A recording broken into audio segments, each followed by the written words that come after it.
À l'occasion du choc au sommet de la 17e journée de Ligue 1, le Racing Club de Lens crée la surprise, impressionnant collectivement, et crée la sensation en battant le Paris Saint-Germain 3-1 et en revenant à 4 points du leader parisien.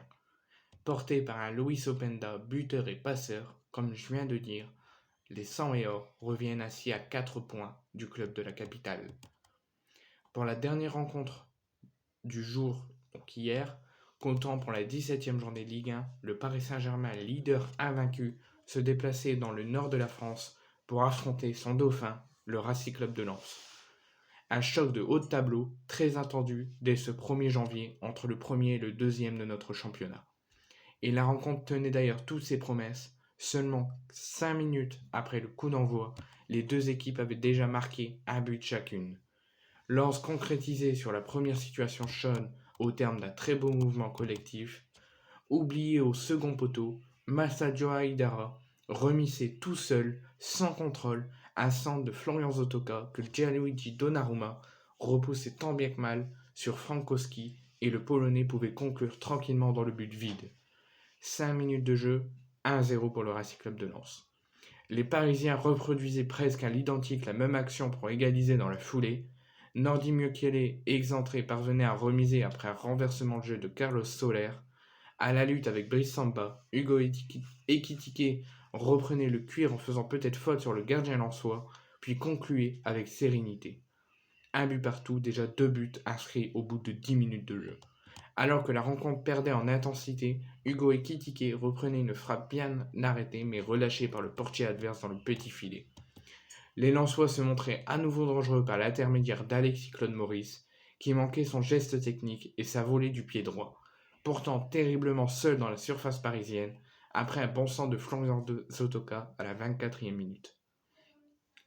Ce n'était que partie remise, puisque sur une contre-attaque, Loïs Openda évitait le tacle de Sergio Ramos, d'une superbe feinte de corps puis éliminer Marquinhos dans la surface, grâce à une nouvelle feinte avant de finir en tirant sous les jambes de Gianluigi Donnarumma. La rencontre devenait plus tactique, plus physique, après ce nouveau but et la bataille du milieu faisait rage entre les deux équipes. Au retour des vestiaires, Loïs Openda talonnait pour Claude Maurice, qui terminait avec un tir pour tromper le portier parisien. 48e minute, 3-1. Brice Samba se montrait ensuite intraitable durant toute la deuxième période, en détournant avec les poings la lourde frappe d'Achraf Hakimi. Le gardien lensois repoussait sur sa ligne la reprise de la tête de Sarabia, bien servi par Nordi Mukiele. Le PSG n'arrivait plus du tout à mettre en danger l'arrière-garde adverse, et Lens pouvait donc empocher les 3 points après une victoire maîtrisée de bout en bout, ou presque. Grâce à cette victoire, les Lensois reviennent à 4 points des Parisiens et peuvent être fiers parce qu'ils ont fait un très grand match et je pense qu'à la fin de la saison, ils seront en Ligue des Champions. L'homme du match, moi je mettrai Loïs Openda. Titularisé à la pointe de l'attaque lensoise, le Belge de 22 ans a livré un match plein de courage. Disponible pour ses coéquipiers, précieux dans ses prises de profondeur et solide dans le duel, le buteur passé par le Vitesse Arnhem a été souvent pesé sur la défense parisienne. Auteur d'une belle frappe captée par le gardien parisien, il est aussi le second buteur du RCL. Parfaitement lancé par Fofana, il se jouait de Marquinhos avant d'ajuster Donnarumma. Encore brillant au retour des vestiaires, il offrait le 3e but à Claude Maurice, d'une superbe talonnade. Il est le grand artisan de ce succès de prestige face à l'ogre parisien, et il a été remplacé par Wesley Saïd à la 73e qui a également fait une très bonne entrée. Donc si on note les joueurs lensois, donc Brice Samba je mettrai un 7 sur 10, il a été très très bon, pas excellent mais il a fait son match.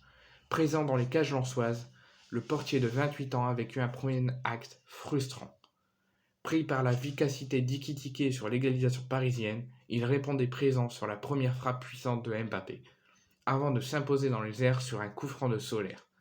Appliqué une nouvelle fois au moment de repousser les lourdes frappes d'Hakimi et de Mbappé, il a rendu une copie très sérieuse, rassurant pour les siens et sensationnel au moment de repousser la tête à bout portant de Sarabia. Son arrêt permettrait aux siens de garder le contrôle sur la fin de rencontre et officialiser la victoire. Frustrant, mais parfait. Frustrant en première période, il a eu du mal à rentrer dans la rencontre, mais le reste du match, il a été parfait. Grady, je mettrai un 7,5 sur 10. Titularisé pour la 12e fois de la saison au sein de la défense du RC Lens, le numéro 24 du club artésien a globalement très bien tenu son rang, notamment face à Kylian Mbappé. Rapidement pris à défaut, il a parfaitement communiqué avec ses partenaires pour limiter l'impact du Bondinois. Très en retard sur le numéro 7 parisien, il était logiquement averti d'un carton jaune juste avant la pause. Toujours aussi appliqué au retour des vestiaires, il n'a jamais cédé malgré la pression parisienne. Danso, je mettrai à 8,5 parce qu'il a été le patron dans ce match de la défense nordiste et aussi depuis le début de la saison. L'Autrichien de 24 ans a une nouvelle fois prouvé tout son talent, fort dans le duel, 3 sur 4 duels il a fait durant la rencontre, auteur de plusieurs interventions précieuses, notamment à la 28e, à la 42e, à la 56e, à la 67e, à la 86e, à la 90e et à la 90e plus 6, et toujours présent dans le combat. Il a veillé au grain pour ne rien laisser aux Parisiens. Offensivement, il s'est même offert le droit de tenter sa chance aux 25 mètres, sans réussite. Performance XXL de Kevin Danso. Il est le deuxième qui fait partie de mes tops. Le premier, c'est Openda, le deuxième, c'est Danso. Et le troisième, c'est Samba. Medina, spectateur du sacre argentin lors du mondial qatari, le défenseur de l'Albiceleste aux 2 sélections, était cette fois-ci acteur. Aux côtés de ses 2 compagnons de défense, le numéro 14 du RC Lens s'est lui aussi montré appliqué, mais trop peu, mais il est resté concentré et vigilant face aux montées de Mukiele. Il a également fait preuve d'un grand sérieux face aux offensifs parisiens. Donc je mettrai un 6 sur 10. Frankowski, 16 sur 10. Aligné en tant que piston droit, le Polonais n'a pas tardé à embrasser le stade Félix Bollaert. À la réception du centre en cloche d'Aïdara, l'ancien joueur de Chicago profitait du laxisme défensif des Parisiens pour tremper Donnarumma. Peu avare d'efforts et toujours présent pour proposer une solution, il a également parfaitement bloqué les velléités offensives parisiennes. Frankowski a marqué, Frankowski peut faire mieux, mais Frankowski a été satisfaisant. Seko Fofana qui fait également partie de mes tops, et qui pourrait être premier de mes tops si Openda n'avait pas fait un beau match, parce qu'il a été extraordinaire Seko Fofana. Et c'est un très bon joueur et ça ne m'étonne pas s'il ne finit pas à Lens et qu'il va dans des grands clubs lors des prochains mercatos à venir. Capitaine de la formation nordiste depuis le début de saison et notamment dans ce choc, le franco-ivoirien a encore fait part de tout son talent en terre nordiste et je lui mettrai même un 9 sur 10. Indispensable dans la récupération du ballon, 7 ballons récupérés durant toute la rencontre. Juste techniquement, il s'est même rendu auteur de quelques séquences impressionnantes. À l'image de cette sortie de balle et de cette phase décisive sur le second but lensois, souvent à l'origine des attaques lensoises, il a constamment donné le tempo dans l'autre jeu. L'année 2023 débute idéalement et extraordinaire pour le milieu du RC Lens qui a été remplacé par Poreba à la dernière seconde de jeu.